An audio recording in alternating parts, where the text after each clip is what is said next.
খুব সাবধান, এয়ারপোর্টে গিয়ে ভুলেও মুখ থেকে বের করবেন না এই 5টি শব্দ। আর যদি কোনো কারণবশত ভুল করেও আপনার মুখ দিয়ে বেরিয়ে যায় এই 5 শব্দ, তাহলে সর্বনাশ। হাজত বাস থেকে কেউ আটকাতে পারবে না। দেখে নিন কোন কোন শব্দগুলি বিমানবন্দরে ব্যবহার করা যাবে না। বিমানবন্দরে ঢোকার পর কিন্তু ভেবে চিন্তে কথা বলতে হবে, কারণ এমন কিছু শব্দ রয়েছে যা হয়তো যাত্রীদের কাছে সাধারণ, কিন্তু তা বলে ফেললেই নিরাপত্তার সংস্থাগুলি জেলে পর্যন্ত পাঠিয়ে দিতে পারে। এমন ঘটনা কিন্তু অতীতে ঘটেছে। দিন দুয়েক আগেই কোচি বিমানবন্দর থেকে এক যাত্রীকে পাকড়াও করা হয়েছে। আবার কয়েক মাস আগেও দিল্লি বিমানবন্দরে 2 যাত্রীকে ধরা হয়েছিল। বিমানবন্দরের নিরাপত্তার সঙ্গে যুক্ত এক উচ্চপদস্থ অফিসার বলেন যে মানুষ অনেক সময় বিরক্তির কারণে এই ধরনের শব্দ ব্যবহার করেন। ধরা যাক এক্স-রে মনিটরে চেকিং এর সময় সিআইএসএফ অফিসার সন্দেহ করছেন যে ব্যাগে কিছু রয়েছে, তো সেক্ষেত্রে তিনি যাত্রীকে ব্যাগ খুলে দেখাতে বলেন। অথচ সে সময় যাত্রীরা বিরক্ত হয়ে ব্যাগ খুলে দেখানোর সময় অনেক সময় বলতে পারেন, দেখুন কোনো বোমা ব্যাগে রয়েছে।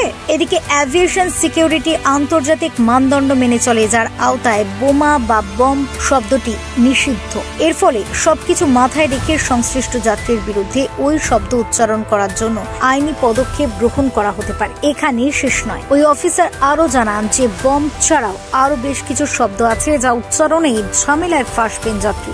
এই শব্দগুলির মধ্যে অন্যতম হলো টেররিস্ট, মিসাইল, গান বা বন্দুক, অথবা যে কোনো ধরনের আগ্নেয়াস্ত্রের নাম, ফায়ার এবং হাইজ্যাক। তাই বিমানবন্দরে ভুলেও এইসব শব্দ উচ্চারণ করলে হতে পারে হাজতবাস। প্রসঙ্গত বিমানবন্দর সূত্রে খবর, গত 4 এপ্রিল জিগ্নেশ মালান এবং কাশ্যপ কুমার নামে 2 যাত্রী আকাশা এয়ারলাইন্সের উড়ানে আহমেদাবাদ যাচ্ছিলেন। দিল্লি বিমানবন্দরের সেকেন্ডারি ল্যাডার পয়েন্ট চেকে তারা রেগে গিয়ে বলেছিলেন যে আমরা যদি বোমা নিয়ে যাই তাহলে আপনারা কি করবেন। সঙ্গে সঙ্গে পুলিশি হেফাজতে নেওয়া হয় তাদের। ভারতীয় দণ্ডবিধির 505(1)(b) এবং 182 ধারায় তাদের বিরুদ্ধে এফআইআর দায়ের করা হয়েছিল। আবার গত 11 আগস্ট কোচিতেও একই ঘটনা ঘটেছে। এয়ার ইন্ডিয়ার উড়ানে মুম্বাই যাচ্ছিলেন মনোজ কুমার। সিকিউরিটি চেকের সময় তিনি বলেছিলেন, আমার ব্যাগে কি বোমা আছে। এরপরেই সিআইএসএফ তাকে হেফাজতে নেয়। এরপরে অবশ্য স্থানীয় পুলিশের হাতে তুলে দেওয়া হয়েছে ওই যাত্রীকে। ফেরো রিপোর্ট ডক্টর টাইম।